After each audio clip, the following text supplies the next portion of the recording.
भीष्म पितामह जी जो है उन्हें इच्छा मृत्यु का वरदान प्राप्त है कि वो जब चाहेंगे अपने प्राणों का त्याग करेंगे।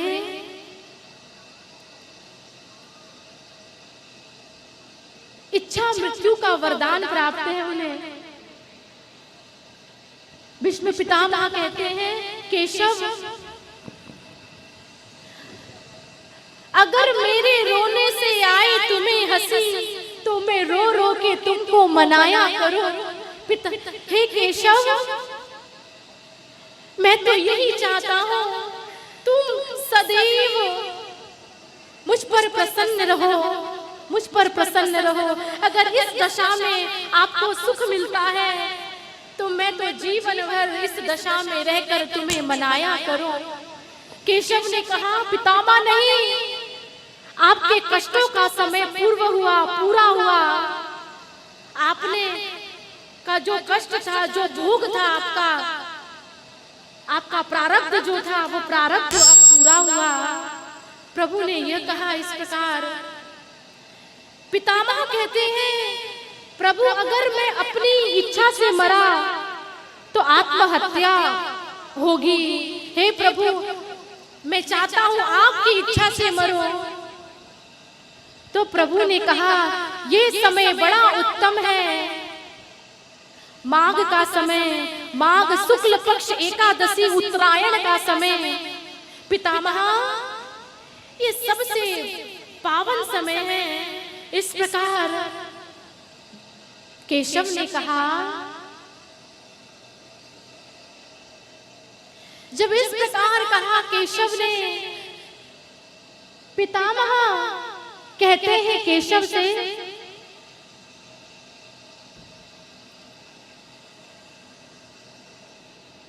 कि हे प्रभु, मैं चाहता हूं आप अपना ये सावला सलोना विग्रह आप हटाकर आप चतुर्भुज रूप में मेरे समक्ष खड़े हो जाएं। आप मेरे पास खड़े हैं तो मुझे आपका दीदार नहीं हो रहा है, आपका दीदार नहीं हो रहा है। मैं चाहता हूं आप मेरे चरणों के समक्ष खड़े हो जाओ। मुझे पता है कि अरे मैं ये गलत कह रहा हूँ, चरणों के पास कह रहा हूँ भगवान को खड़े होने को, पर मुझे ये पाप भी स्वीकार है, क्योंकि मैं चाहता हूँ अंत समय मैं आपका दर्शन करते हुए अपने प्राणों का त्याग करूं, अपने प्राणों का त्याग करूं। और बड़ा ही पावन 11 श्लोकों में उन्होंने प्रभु का दर्शन करते हुए स्तुति करी। इति मति रूप कल्पिता वृतृष्णा भगवती सात्वत पुंगवे विभुम्ने स्वसुखमुपगति क्वचित् विहर्तुं प्रकृतिमुपेयुषि यद्भव प्रवाह। कहा, इति मति रूप कल्पिता वृतृष्णा। आज भीष्म पितामह स्तुति करते हैं किसकी? प्रभु की। मगर आज स्तुति आरंभ करी कहां से? इति से। इति से स्तुति आरंभ की। अरे इति से तो अंत होता है स्तुति का, मगर इन्होंने प्रारंभ ही इति से करा। क्यों? क्योंकि भीष्म पितामह कहते हैं, अरे मैं इति से इसलिए स्तुति को प्रारंभ कर रहा हूं क्योंकि आज मेरे जीवन की इति है, मेरे जीवन की इति है। मैं इति से स्तुति इसलिए प्रारंभ कर रहा हूं, आज मेरे आवागमन की भी इति है। अब मुझे दोबारा जीवन नहीं मिलेगा, इसलिए जीवन की इति है, मेरे आवागमन की इति है। अब मुझे इस बार बार इस संसार में नहीं आना पड़ेगा, इस आवागमन से मेरी मुक्ति हो जाएगी। पुनरपि जननम पुनरपि मरणम पुनरपि जननी जठरे शयनम। यह संसारे खलु दुस्तारे, कृपया पारे पाहि मुरारे। भज गोविंदम भज गोविंदम भज गोविंदम मूढ़मते।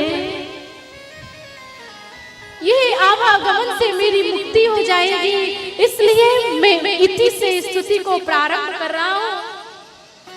और मैं अपनी इस मति को प्रभु के चरणों में समर्पण करता हूं। यज्ञ अनुष्ठान करके मेरी मति निर्मल हो गई है और इस पावन निर्मल मति को मैं प्रभु के चरणों में समर्पित करता हूँ। इस प्रकार कहा, हे प्रभु आप त्रिभुवन सुंदर हैं और आपके स्वभाव की तो क्या कहे,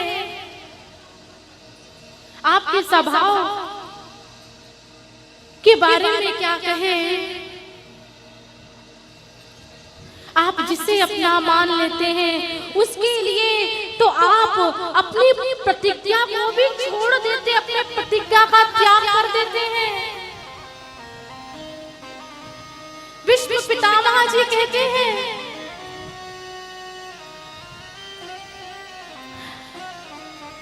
कि भगवान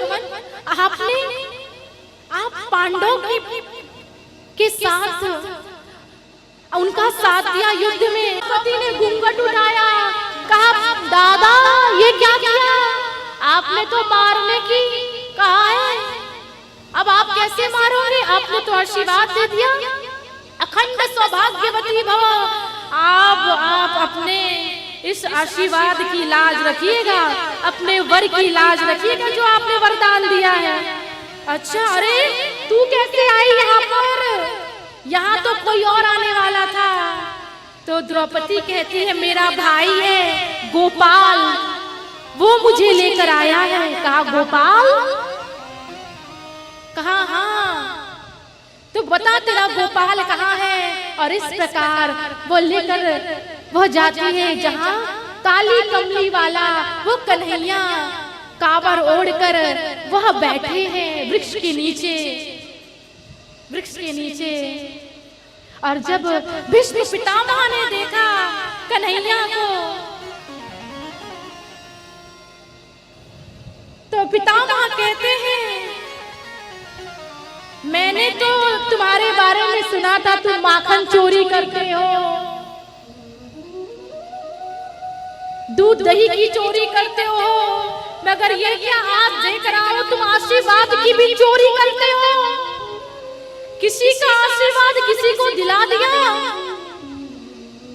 पर ये याद रखो मैंने भी प्रतिज्ञा करी है कि तुम्हारे हाथों से अगर मैंने शस्त्र नहीं उठा दिया तो मैं शांतनु का पुत्र नहीं कहलाऊं, शांतनु सुत न कहाओ।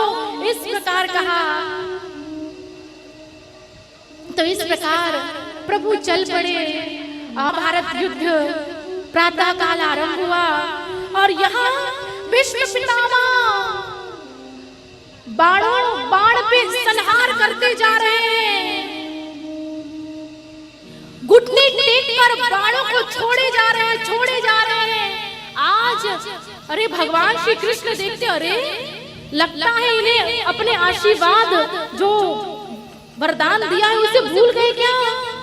अरे अर्जुन को बाण लगता है कभी हाथ में और इस प्रकार बाण चल रहे हैं। अर्जुन लघु लुहान हो गए, अर्जुन के शरीर से रक्त निकल रहा है।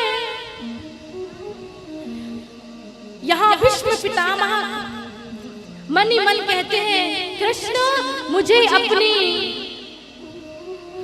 अपना वरदान भी याद है और अपनी प्रतिज्ञा भी याद है, अपनी प्रतिज्ञा भी याद है। भीष्म पितामह ने एक बाण का संहार किया और वह रथ पर बैठे हैं भगवान श्री कृष्ण सारथी बनकर लगाम लेकर, और अर्जुन घबरा गया, भयभीत हुआ, रथ का पहिया टूट गया और प्रभु रथ से नीचे गिर पड़े। प्रभु रथ से नीचे गिरे। भगवान भयभीत हुए, मगर ये यहाँ पर भीष्म पितामह बाणों का संहार किए जा रहे हैं। भगवान श्री कृष्ण भयभीत हो गए, अर्जुन की ओर देखा, लगता है ये मार ही डालेंगे। और कुछ बाण तो भगवान के पांव के पास भी आए। अब जब यह दशा देखी, भगवान को अपने भक्त की दशा, लघु लुघान अर्जुन की दशा देखी नहीं गई। और भगवान श्री कृष्ण क्रोध में आकर हमारे प्रभु ने वो चक्र का पहिया अपने हाथों में उठा लिया और उठाकर प्रभु दौड़ पड़े। और जो ही दौड़े, भीष्म पितामह की दृष्टि पड़ी।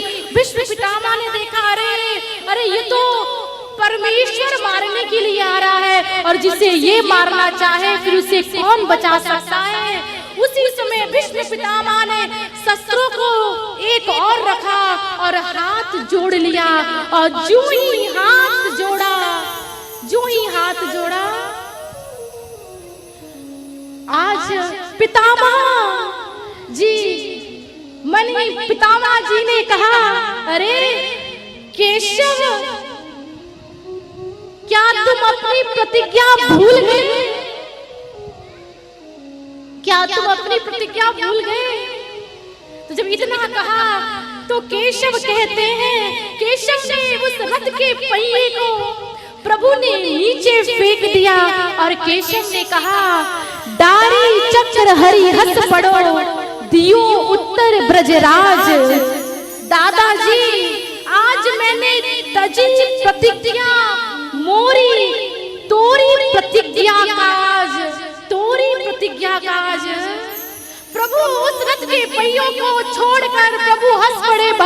कहा, पितामह, आज मैंने अपनी प्रतिज्ञा का त्याग, मैंने इसलिए आज तुम्हारी प्रतिज्ञा को पूरी करने के लिए मैंने अपनी प्रतिज्ञा का त्याग किया है, अपनी प्रतिज्ञा का त्याग किया है। भगवान कैसे हैं? अपना मान भले टल जाए पर भक्त का मान न टलते देखा। प्रबल प्रेम के पाले पड़कर हरि को नियम बदलते देखा, हरि को नियम बदलते देखा। भगवान ने प्रतिज्ञा करी थी कि मैं शस्त्र को ग्रहण नहीं करूंगा, मगर जब अर्जुन की इस दशा को देखा, लघु लुघान देखा अपने भक्त को, तो आज भगवान ने अपनी प्रतिज्ञा को टाल दिया और शस्त्र को अपने हाथ में धारण कर लिया। पितामह कहते हैं, मैं ऐसे प्रभु की गान करता हूँ, मैं ऐसे भगवान की वंदना करता हूँ, कितना पावन स्वभाव है। अपने जीवन को आपके चरणों में अर्पित करता हूँ। और इस प्रकार उन्होंने 11 श्लोकों में भगवान की स्तुति का गान किया। उनके शरीर से एक दिव्य ज्योत निकली और चारों ओर कुरुक्षेत्र भूमि की परिक्रमा करते हुए वो भगवान के चरणों में समाहित हो गई। तो देखिए, ये है मृत्यु, मौत हो तो ऐसी हो कि अंतिम समय हमारे नैनों के समक्ष श्री हरि हो, श्री वासुदेव हो, ईश्वर हो। तो हम सब क्या कहेंगे? जब छोड़ चलूं इस दुनिया को, होठों